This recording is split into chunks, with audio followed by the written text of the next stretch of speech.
Ahead on Daytime Buffalo, Buddy Second Chance Rescue is here with their adoptable pup of the week. And we take a look at how Buffalo schools are keeping your children's lunches healthy. It's all coming up right now on Daytime Buffalo.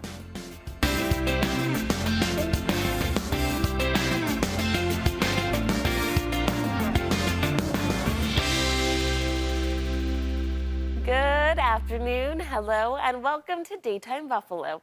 I'm your host, Chelsea Lavelle. Well, joining us now is Julie Starr from Buddy Second Chance Rescue. Thanks for coming in today. Hi, thanks for having us. Tell us who you brought in today. So today we have Danielle from the City of Buffalo Animal Shelter, and I brought in our friend Joseph from Junk Kings. Nice, and who's our non-human friend? This is Calypso, and he currently is residing at the City of Buffalo Animal Shelter, and unfortunately he's been there quite a while. So we did bring him on today to hopefully find someone to either go to the city shelter and adopt him or step up to foster through our organization so we can get him out of there. Can you tell us a little bit more about Calypso and who would be a good fit for him? Calypso is just really, honestly, checks all the boxes, if I'm being honest. He's very attentive to his handler. He knows sit, paw. He is housebroken and just looking, I mean, on the way here, he was just so happy to just be out of the shelter, break out of the shelter, and sat in the car wonderfully. He'll make somebody he's a very... smiling. Smiling, yes. Look at him. He's beautiful. So, he's very good boy, very good boy. Okay, so obviously we know about what happened in Florida and North Carolina and the devastation happened there. So you guys are focusing on doing something really good to support that community. Do you want to tell us about it? Absolutely. So we're actually running a second drive down to North Carolina. We did the first one 2 weeks ago. So we're doing a second one. We have 20 locations taking donations. One of those locations is Buddy Second Chance Rescue. They're taking pet supplies, crates, food, anything a pet may need, leashes, things along those lines. They're going to take those donations until Friday of this week, and we're going to send a convoy down. We're hoping to send 10 trucks down again. We sent 10 last time. Wow. And we would love to send 10 trucks full of goods again. We've gotten amazing donations so far, and I know Buddy's is open for donations until Friday. That's right. Okay, so just come to the daycare for Buddies and you can drop it off. Yep. And you can see some of the dogs there. Absolutely. Yeah, 415 North French Road is the address. Come in the dog daycare entrance. We have a section all separated right now for people to drop off donations. You know, obviously we're looking for, like you said, dog food, treats, toys, anything that a dog would need. We obviously want, you know, if it's going to be used, gently used items, obviously. We're looking for the City of Good Neighbors to step up and, you know, help some people down south. Let's get them through all this. That's right. You know, obviously we think of the humans that have lost a lot during that devastation, but there are dogs that I saw a reporter go live and she found a dog. It crawled out of like all of this chaos.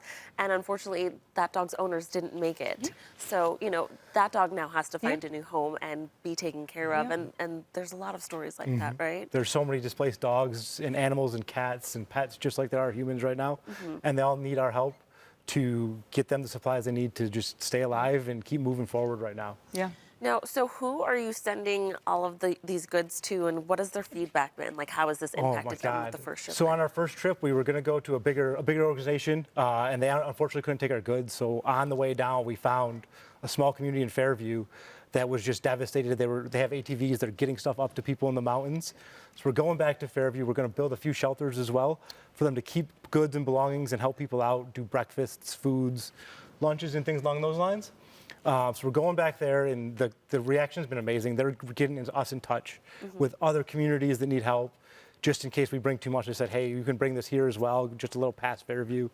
And they're in touch with us daily about all the amazing things and like just what they need and what's going on. Okay. Well, obviously, Calypso here, you mentioned, has been at City of Buffalo Animal Shelter for a while. And something we talk about often when Buddies comes in is how overwhelmed all of the municipalities and shelters and rescues are. And Danielle, you can speak to this, right? Yeah, certainly, and we really rely on these wonderful rescues. I mean, they save these dogs over and over again. We look to them for help, so you know, they just keep reaching out for folks that can foster and help the City of Buffalo Animal Shelter. And Julie, do you want to talk about the power of adoption and rescuing it and what this means? Yeah, I mean, like I say, we're facing an animal crisis right now. Now, on top of the hurricanes, we were already facing an animal crisis with people having to give up their animals due to whatever reasons. And all shelters across the country are overwhelmed. Our own shelters right here are facing the same exact dire needs. So what we're trying to do is get as many people to step up and foster. If you can't adopt right now, that's okay. Come foster. We cover all the cost. We cover all the vetting. We cover all, the supplies that you need. And in essence, like we say, you're not just saving the life of Calypso. Once Calypso gets out of the shelter, you're then saving the life of the dog that then gets to take his place in that kennel. Right. So in essence, you're saving 2 lives, not just 1. So it's very important. Like I said, we're looking for the City of Good Neighbors. Step up, help the hurricane victims, help us save dogs out of the City of Buffalo Animal Shelter. They can apply to foster on our website at buddiesrescue.org. If you can't foster, we're always looking for volunteers to help process applications. That's the first step in getting our dogs adopted, is to getting the people approved to then get on the list to meet the dogs. And if you can't do that, come help us at events. We always need people to transport dogs to our events. We do at least 3 events a week. And last week we had 6 events. It was a little crazy, but we're trying to get these dogs out there and get them adopted. So we're always looking for help. Well, you guys are doing amazing work here in our community. Viewers, if you would like to adopt Calypso and find your forever friend, you can go to buddiesrescue.org. And of course, if you want to send over some supplies or don't make any donations, you can visit Buddies Daycare at French Road. Yep, and we also have the flyers on our Facebook page and our Instagram where they can see other items that are needed and the other drop-off locations, so it's not just our location. Alrighty. Well, thank you guys Thank so you much for having us. Thank you. For having us.